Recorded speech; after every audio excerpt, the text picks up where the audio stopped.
Stiff, exercício stiff para glúteos? Será?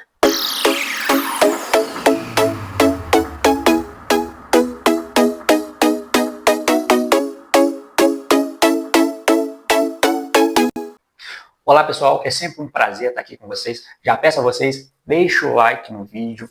Nossos vídeos estão tendo um alcance muito legal e cada vez numa ascendência. Isso é muito bom e eu só tenho a agradecer a vocês. Um ponto interessante é que estamos crescendo, os vídeos estão tendo muitas visualizações, mas vocês precisam se inscrever no canal. Isso é muito importante. Se vocês estão vendo os vídeos, estão gostando do conteúdo que a gente está passando aqui, se inscreve no canal. Isso para nós é muito importante. Isso ajuda o YouTube a entender que o conteúdo ele é interessante e cada vez entregar para mais pessoas. E nós, do lado de cá, nos sentimos motivados em cada vez mais produzir conteúdos interessantes para vocês. Então, deixe seu like no vídeo, se inscreva no canal, ative o sininho. Stiff. Glúteos posteriores? Eu vou trazer para vocês uma explicação com base em biomecânica. Aqui é biomecânica na veia, para vocês poderem entender a dinâmica do stiff, sem mais e sem menos. Então, vamos lá. Está na tela de vocês aí. Esse é o glúteo. Então, se você não conhecia a anatomia do seu glúteo, esse é o glúteo. Ele é responsável pela extensão do quadril. Então, ó, a partir de uma posição aqui, tá vendo? Do stiffzinho, ele estende o quadril. Quadril flexionado, estendeu o quadril. Beleza? Vamos lá. Algumas informações importantes. Primeiro, você precisa ter uma ideia de origem de seção. Então, o glúteo ele está aqui no ilho, ó, como está bem descrito. Então, ele tem sua origem no ilho. E aqui ele está na superfície posterior do saco. Então, ele está no ilho, está no saco e ele se insere na tuberosidade glútea, aqui no fêmur. Então, ele é um músculo grande, ele é um músculo em formato de leque. Ó, tá vendo? É um músculo que atinge boas amplitudes de movimento. Então, se a gente tem ideia da disposição das fibras, ó, da origem e da inserção, ele é um músculo que atinge boas amplitudes de movimento. Já guarda essa informação. Agora, vamos analisar os isquiotibiais. Eu vou pegar para análise o semimembranáceo, tá? Para a gente poder analisar. Então, tá aqui. Vejam que na movimentação ele também é o extensor do quadril. Partiu da posição flexionada do quadril, estendeu o quadril, ok? Então, vamos a algumas informações importantes na realização do stiff. Primeiro, o que a gente analisa aqui, levando em consideração a biomecânica, é a distância que eu tenho da minha origem. Então, essa aqui é a origem dos isquiotibiais, está lá na tuberosidade isquiática.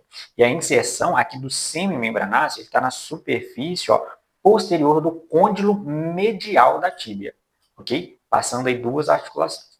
Notem a distância que eu tenho aqui da origem para a articulação do quadril. Vocês concordam comigo que essa distância é maior? Lembra do glúteo? O glúteo está aqui, ó, onde eu estou passando o cursor. Ele está aqui e se insere mais ou menos aqui. Ó.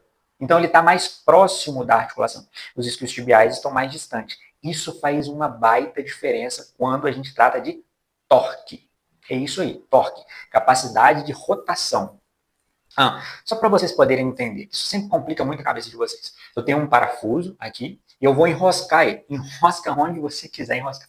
Então, eu estou enroscando ele só com a minha mão. Vocês concordam comigo? Eu creio que todo mundo que está assistindo esse vídeo já enroscou um parafuso alguma vez na vida, né?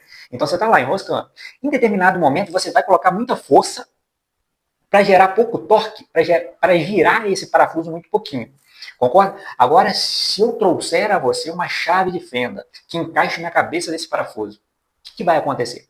Concorda comigo que aplicando menos força que eu estava aplicando anteriormente, eu vou conseguir girar mais esse parafuso? Ou seja, gerar mais torque, menos força, mais torque. Ou seja, eu me tornei eficiência. O que eu fiz aqui? Eu afastei o meu ponto de potência, que é a minha força, do meu eixo. Criei um braço de alavanca. E aí facilitei. Então, é basicamente isso que acontece aqui. Ó. Então, quanto maior essa distância da origem para a articulação, eu tenho uma melhor eficiência. Ou seja, com menos força, eu consigo produzir mais torque. Se essa origem estivesse mais próxima da articulação, para produzir um determinado movimento, eu teria que demandar mais força dos meus isquiotibiais para produzir o mesmo torque que ele produz com essa distância. Então, isso faz toda a diferença. Então, em relação ao glúteo e em relação ao meu braço de momento, eu tenho mais eficiência dos isquiotibiais para fazer essa extensão de quadril partindo da posição de flexão por conta dessa distância. Ou seja, opa, eu estou mais longe, deixa comigo que aqui eu garanto. Eu consigo gerar um torque legal com nível de força bacana. Então, glúteo, você está mais próximo da articulação aí? Estabilize, me ajuda aqui na extensão, ok? Mas estabiliza. Você está mais próximo da articulação e estabiliza. Esse é um ponto interessante. Por isso, esse é um dos motivos aí de você sentir mais os posteriores de coxa. Agora, vamos para a segunda questão, que é o que a gente chama de comprimento-tensão. Eu tenho vídeos aqui no canal onde eu falo sobre comprimento-tensão, dá uma olhada aí nas playlists, você vai gostar. O que é comprimento-tensão? É o comprimento-tensão adequado de um músculo para a produção de força. Se eu tenho um músculo em determinado ângulo muito encurtado, eu não tenho tanta eficiência na produção de força. Se ele também está muito alongado, eu também não tenho tanta eficiência na produção de força. Então, aqui os meus isquios tibiais, ó, levando em consideração, pensa no stiff com o joelho completamente extensão, joelho esticado.